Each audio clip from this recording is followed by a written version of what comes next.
Thank you for joining me today. Today we're continuing our study in motivation for excellence, motivating people to be excellent leaders. Our leadership dynamic is believe the best in people to acquire the best from people.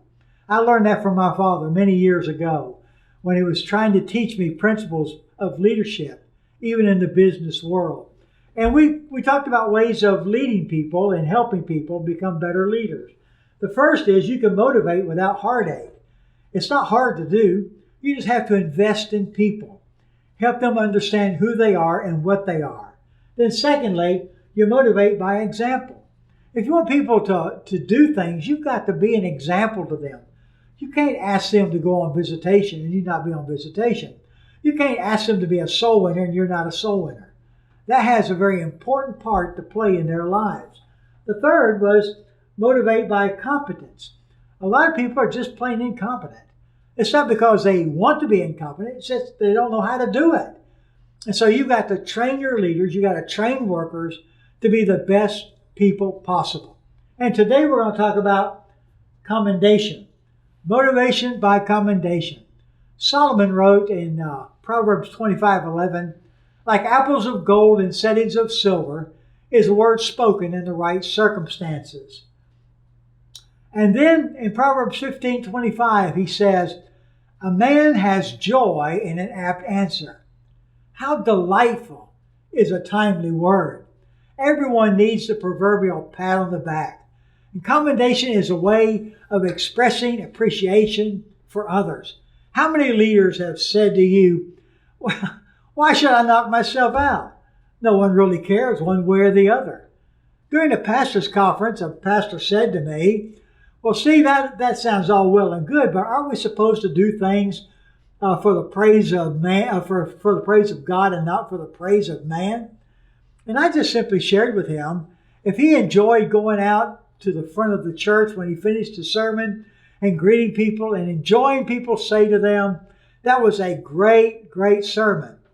And he said, well, yes, he enjoyed that. That was always a good thing. Made him feel good about his sermon. Well, he answered his own question. Everyone needs commendation. Everyone wants commendation. Nick, Sonny, take one of your workers off to the side and say to them, you really mean a lot to me. I appreciate what you're doing. Commendation builds the spirit. A word of caution is necessary, however. If you compliment one, you need to compliment everyone. The appearance of favoritism is extremely dangerous. Make sure your commendation is authentic and it is justified. I often wonder how other employees in a business felt when a colleague was declared Employee of the Month. When I notice this in restaurants and motels and other businesses, I often ask myself the question, how many others have received this recognition?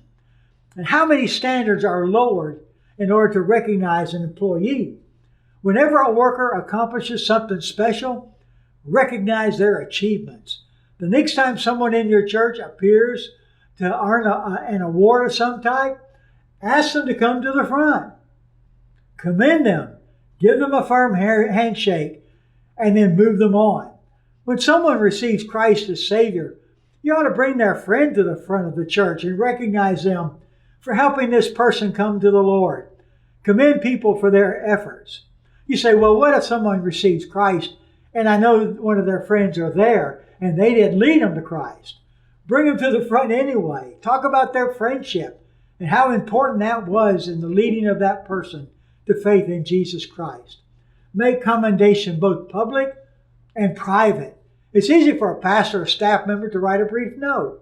I know years ago, Fred came to me and he told me about taking my Christmas cards I received every year and writing a thank you note to the person who sent it, take one or two cards a week, and just write a little note saying, I'm glad you're a part of the team here at First Church. This week during my personal devotional time, I'll be thinking about you. I'll be remembering you, your work, and your ministry to the Lord. If you have a special need or prayer request, please call. Sincerely, your pastor. I can't tell you how many times, and there were a lot of them, how many times people had said to me that this was important to their lives, that it meant a lot to them, that it came at the right time, and they thanked me for my prayers. This type of commendation is a motivating factor in the lives of many, many people. Let's look at the next area of leadership, and that's consistency. Is your church plagued by inconsistent workers? Don't despair. Many churches have the same problem. Workers may be inconsistent because of inconsistent leadership.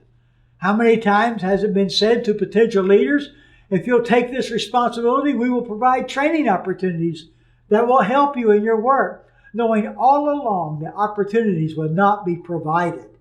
This is hypocrisy. It's a lie, but many times people with good intentions have offered people jobs saying that they would do something, knowing that they would not have time to do that. They have not been honest from their leadership. And this inconsistency lets people know that inconsistent behavior is what is needed in their church. Does the pastor or staff member attend planning meetings or leader encouragement meetings? Many times, no.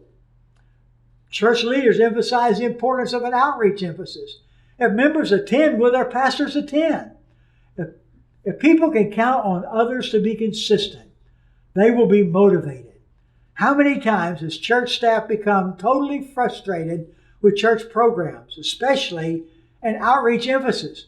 When inquiring what happens during that time, it has been discovered that the pastor or the minister of education or other staff members did not even attend.